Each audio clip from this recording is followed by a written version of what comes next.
The card in my hand said Table 9, and Trevor was already laughing before I'd finished reading the name printed beneath it. "Oh man," he said, leaning close, drink sloshing slightly. "They paired you with her." Across the restaurant, Table 9 sat near the back, slightly apart from the main cluster of nervous laughter and clinking wine glasses. A woman sat there alone, reading the dessert menu with genuine focus, completely unbothered by the room's obvious expectations. Walking toward her table was the easiest decision I made that entire evening. What happened over the next 3 hours left half that restaurant in tears, including me. My name is Marcus, and I'm 33 years old, which apparently qualifies as tragic in the eyes of everyone who loves me enough to worry about my dating life. Working as a mechanical engineer for a manufacturing firm outside Denver, I had the kind of steady, unglamorous job that pays reliably but rarely generates interesting stories at dinner parties. Divorced for 2 years by the time this particular evening happened, the ending had been amicable enough that my ex-wife Danielle and I still exchanged pleasant birthday texts, though neither of us pretended the marriage should have continued. We'd married too young, grown apart gradually, and finally admitted the obvious after 5 years of increasingly polite distance. No affairs, no dramatic betrayals, just two people who'd stopped choosing each other somewhere along the way. Since the divorce, a quiet, uncomplicated rhythm had settled in. Work during the week, hiking on weekends, dinner with friends every few weeks. The kind of life that felt peaceful rather than lonely, though everyone around me seemed convinced I was secretly miserable and simply hiding it well. My coworker Trevor had appointed himself chief architect of my dating life over the past year, a role I'd never requested and rarely appreciated. He meant well, in the specific way well-meaning people can become exhausting. Fully convinced he understood exactly what I needed better than I did myself.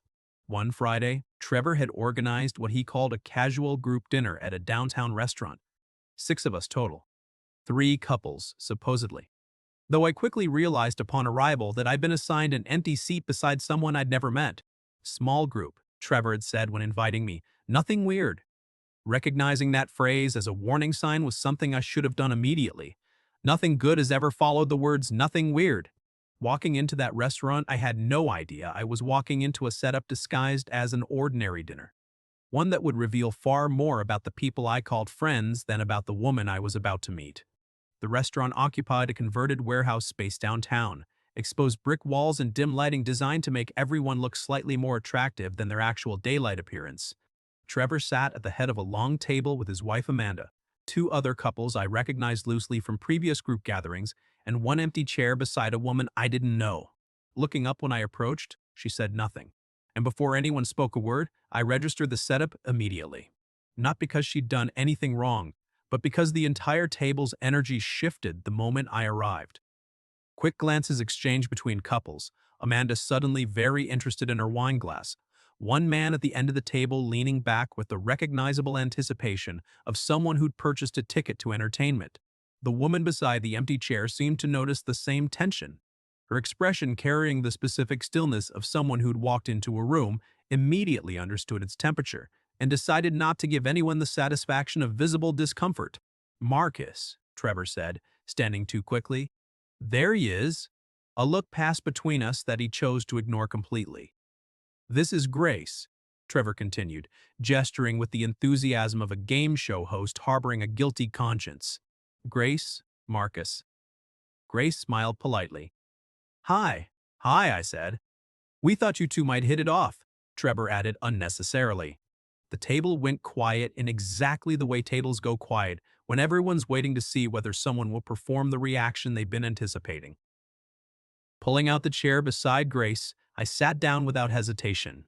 "Good," I said, settling into the seat, because I was hoping there'd be at least one person here I hadn't already heard tell the same 3 stories at every previous dinner. Grace looked at me. Really looked. One corner of her mouth twitching like she was trying very hard not to smile. Trevor blinked. "Wow. Starting aggressive. You invited me to a surprise setup with witnesses," I said. Aggressive feels appropriate. A couple of nervous laughs came from the table at that. Grace picked up her water glass. "For the record, I was also told this was a normal dinner." "So we were both lied to," I said. Strong foundation for the evening. Her smile came through fully this time. Small, sharp, visibly warm. For the first 20 minutes, the rest of the table tried behaving normally and failed consistently, conversations detouring toward us, then away, everyone checking whether the anticipated awkwardness had materialized yet. Grace handled the scrutiny with more grace than any of them deserved. She worked as a veterinary technician, she told me, specializing in exotic animals at a clinic outside the city. She'd once accidentally adopted a three-legged iguana nobody else wanted, named him Kevin, and now considered him roughly equivalent to a very demanding, very ungrateful child.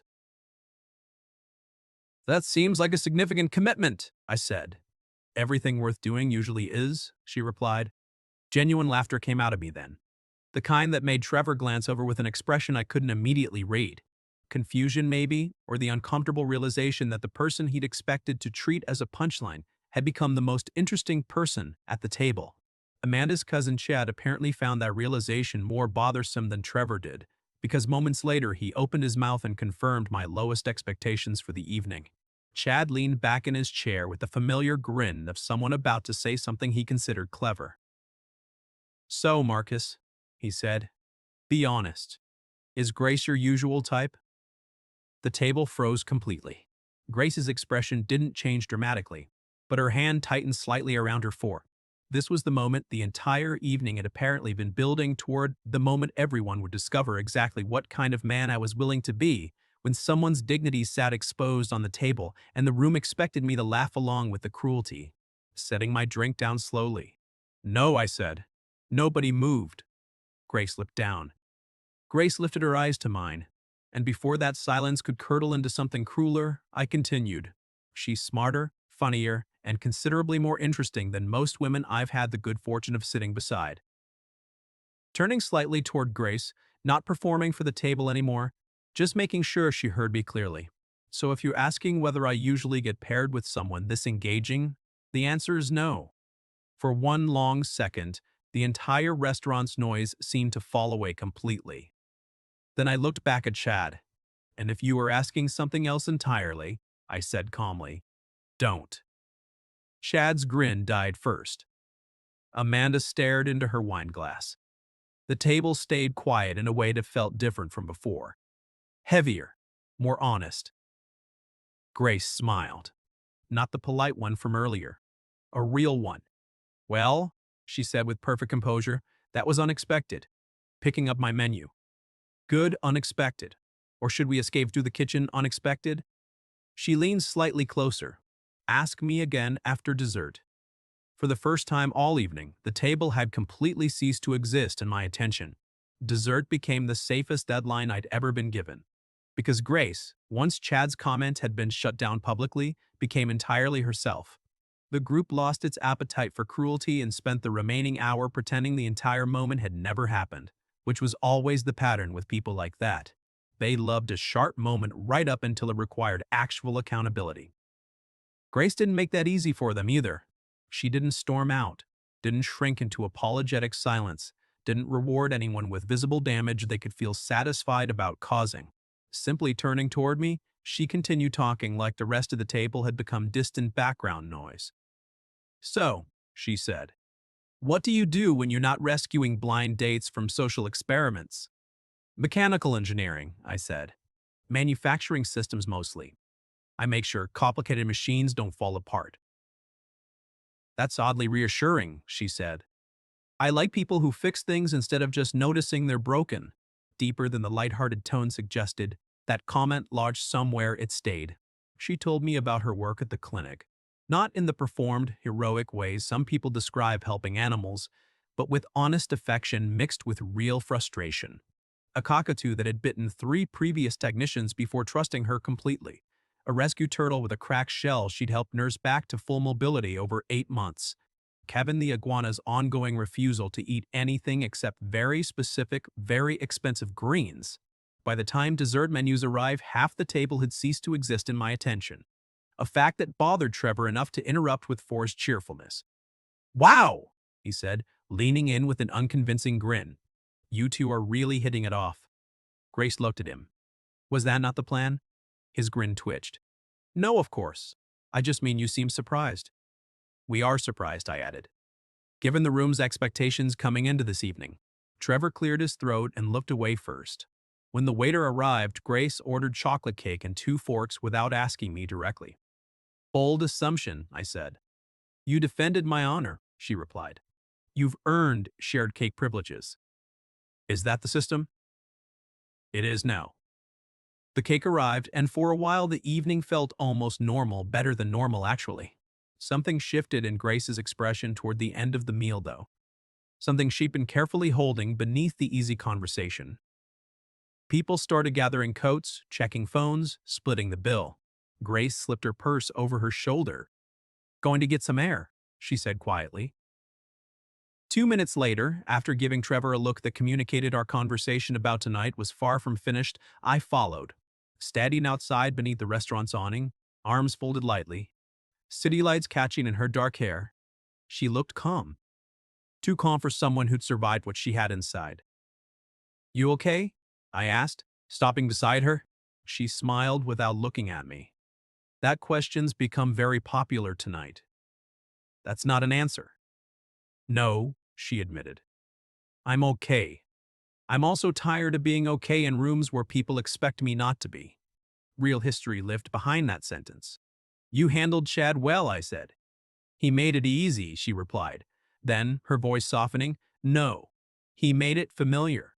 Harder than expected. Knew what tonight was within 5 minutes of sitting down, she said. Maybe earlier. Amanda kept over smiling, and Chad looked like he was waiting for a reaction. Almost left before appetizers even arrived. Why didn't you? She looked at me then. Because you walked in, and something about how you carried yourself made me think maybe dinner would actually be interesting instead of just humiliating. Was it? I asked. Interesting, I mean. She looked at me for one long second. It became interesting. The restaurant door opened behind us. Trevor stepped out, hands in his jacket pockets, wearing the uncomfortable expression of a man who knew he owed an apology but hoped the sidewalk might somehow deliver it for him. Hey, he said. Marcus, can I talk to you for a second? Grace glanced between us. I can give you 2 space. No, I said. You can stay. He deserves witnesses too. Trevor looked down when that landed. I didn't mean for anything to get awkward tonight. Grace let out a quiet laugh. That's an incredible sentence. His explanation, once it finally came, exposed exactly how thoughtlessly the evening's cruelty had been organized from the beginning. I just thought you two might be good for each other, Trevor said. That part could be true, I said. The problem is you invited us like people and then watched us like entertainment. Chad was out of line. Yes, I said. And everyone who sat there waiting to see what I'd do was right there with him. No answer came from him for that. Grace filled the silence instead. She stepped slightly forward. For what it's worth, I don't need anyone punished. I just need fewer people confusing cruelty with honesty. Trevor looked properly ashamed. I'm sorry, he said finally. Grace nodded once. Accepted, not erased. Strength like that, the kind people miss when they're too busy judging what's easy to see on the surface, told me everything I needed to know about her.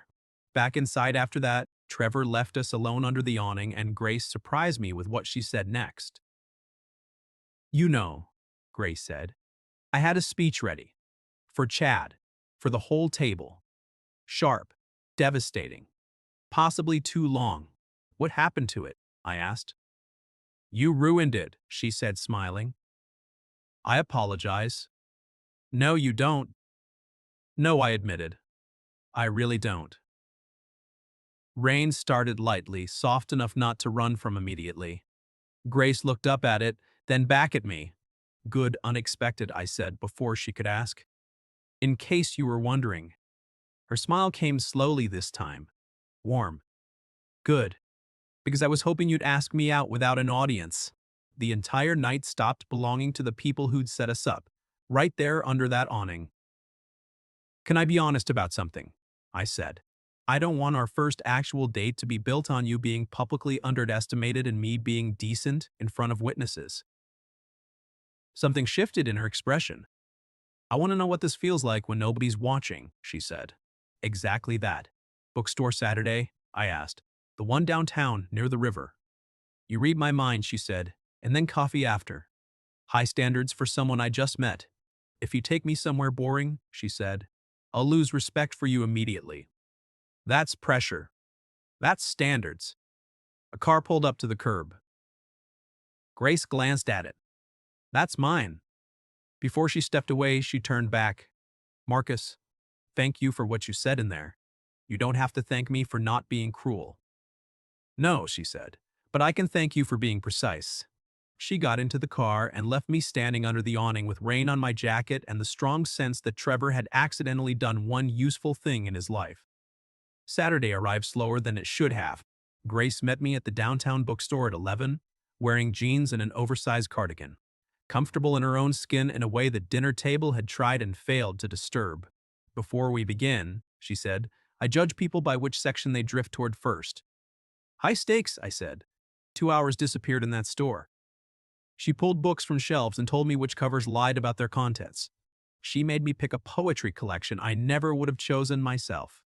Neither of us bought the books we'd come in thinking we wanted, which felt like some kind of sign.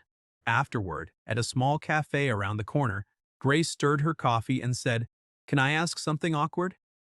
Given our origin story, I think we're past normal. She got serious. Did you feel like you had to defend me? At dinner, I mean. Considering the question honestly before answering. No. I felt like Chad tried to make you the punchline of a joke I didn't agree to hear. Her eyes stayed on mine. So when you looked at me like I was simply the person sitting next to you that mattered. You were, I said. Exactly that. The date continued past coffee, extending into an afternoon with no clean reason to end it, except the obvious one neither of us wanted to name yet. I'm used to people making assumptions before I've even opened my mouth, Grace admitted, walking beside me along the river path. Men especially. So when you looked at me like I mattered, something in my chest tightened in a way I wasn't prepared for. Every word, I said. Completely meant. 3 days later came our second date. No audience, no elaborate setup, just an Italian restaurant where the waiter brought extra bread and Grace drew tiny cartoon animals on her napkin, while telling me about a rescue parrot at the clinic, learning to say complete sentences. Come to a ride between us faster than either of us expected, but the real test of whether this connection could survive beyond a few charming evenings arrived several weeks later, in a form I hadn't anticipated. Trevor apologized properly about a week after the initial dinner. Not by text, but in person, showing up at my office looking clearly uncomfortable.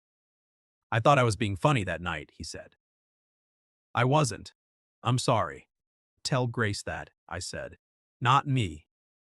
He did, eventually, showing up at the clinic one afternoon with an apology that apparently took him 3 attempts to get right before he finally said it plainly.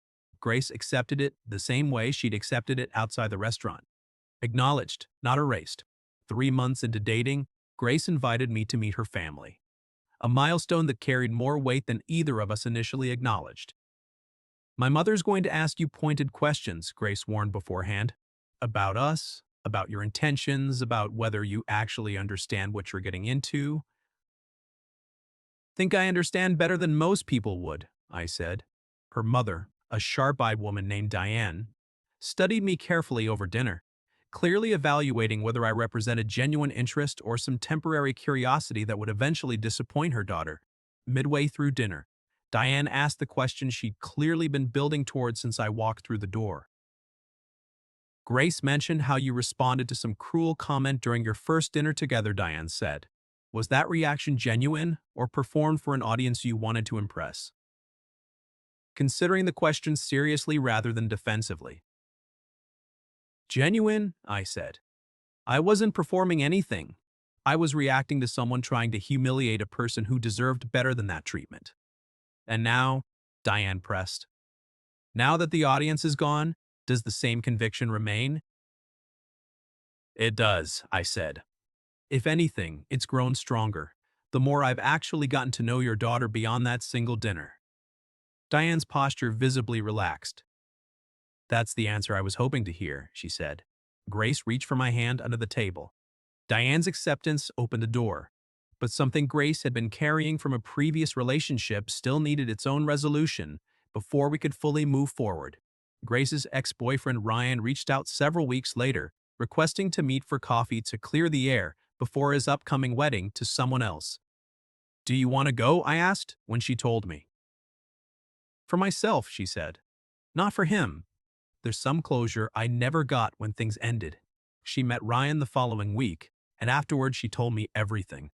How he'd ended the relationship because, in his words, he'd wanted someone who fit more easily into his image of the future.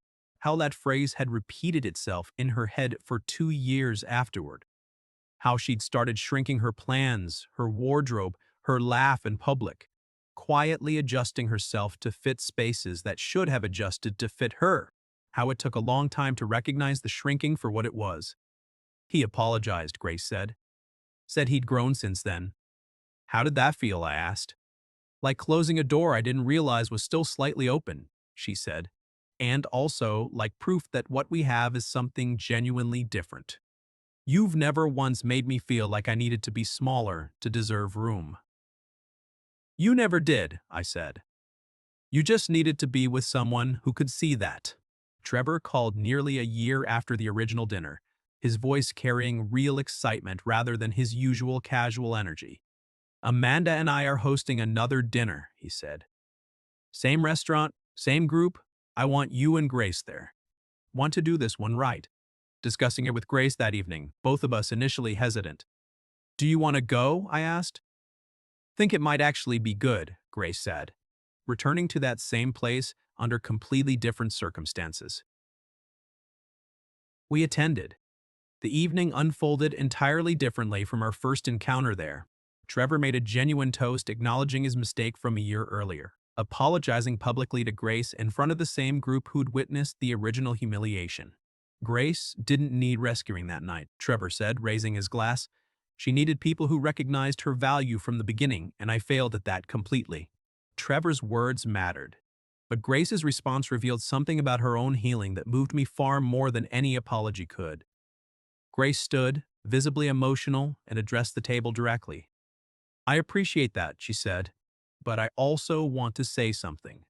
That night taught me exactly who was willing to stand beside me when it actually mattered, versus who was simply comfortable watching from a safe distance. She looked directly at me. Marcus didn't just defend me that night. He showed me what it actually feels like to be seen completely, not despite anything about who I am, but simply because of it. Several people at the table had visible tears. Amanda dabbed at her eyes. At the far end of the table, the seat where Chad had sat a year earlier was empty. Trevor had told me beforehand he hadn't felt right inviting him. Not yet. Not until Chad found his own way to reckon with what he'd done. I used to think, Grace continued, that finding someone who saw past surface judgments would fix something broken in me. But Marcus taught me something different. There was never anything broken to fix. I just needed someone brave enough to actually look. The table went quiet in the best possible way. Walking home from that dinner, the night air still carrying the evening's warmth, Grace tucked her hand into my arm and said nothing for a while. Content, I think, to let the moment settle without needing words around it. Thank you for coming back there, I said finally. That took courage. Less than you'd think, she said. It helps, having someone beside you. We stopped near a small bridge over the river, city lights reflecting in the water below. Grace was looking out at it when I reached into my jacket pocket. Grace, I said. She turned. A year ago in that restaurant, I met someone I almost missed entirely because other people had already decided what my reaction should be, I said. Instead, I got to know someone funnier, smarter, and more genuinely herself than almost anyone I've encountered. I don't want to spend another year taking that for granted. The ring caught the light when I opened the box. Will you marry me? She didn't speak for several seconds. Tears came first, then a sound somewhere between laughter and relief. Yes, she said. Obviously, completely yes. The river moved quietly below us, and the city lights stayed on, indifferent to everything that had just become permanent between us. Over the following months, wedding planning brought genuine excitement from both our families. Diane became one of my closest confidants during the process, calling often with venue suggestions and opinions delivered with the enthusiasm of someone finally relieved of a long-held worry. I've watched Grace navigate cruel comments about her appearance since she was a teenager. Diane told me one afternoon. Watching her finally find someone who sees past all of that noise has been one of the great reliefs of my life. She's remarkable, I said simply. Everything else is just noise. Trevor and Amanda became genuinely close friends again. The awkwardness from that original dinner gradually replaced by real friendship built on Trevor's continued and consistent efforts to earn back what he'd carelessly thrown away.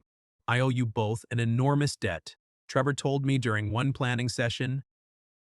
If I hadn't accidentally set up that terrible dinner, none of this would have happened.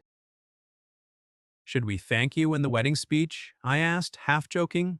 Please don't, Trevor said quickly. I'd rather not relive my worst moment in front of everyone we know. We got married that spring, in the same restaurant where we'd met at the same table 9, now decorated with flowers instead of cruel expectations. Sometimes the room that tried to diminish you becomes the room where you choose yourself most clearly. If this moved you, tell me where you're watching from tonight. And subscribe because next week's story starts with a door that opens at exactly the wrong moment and ends somewhere none of them expected.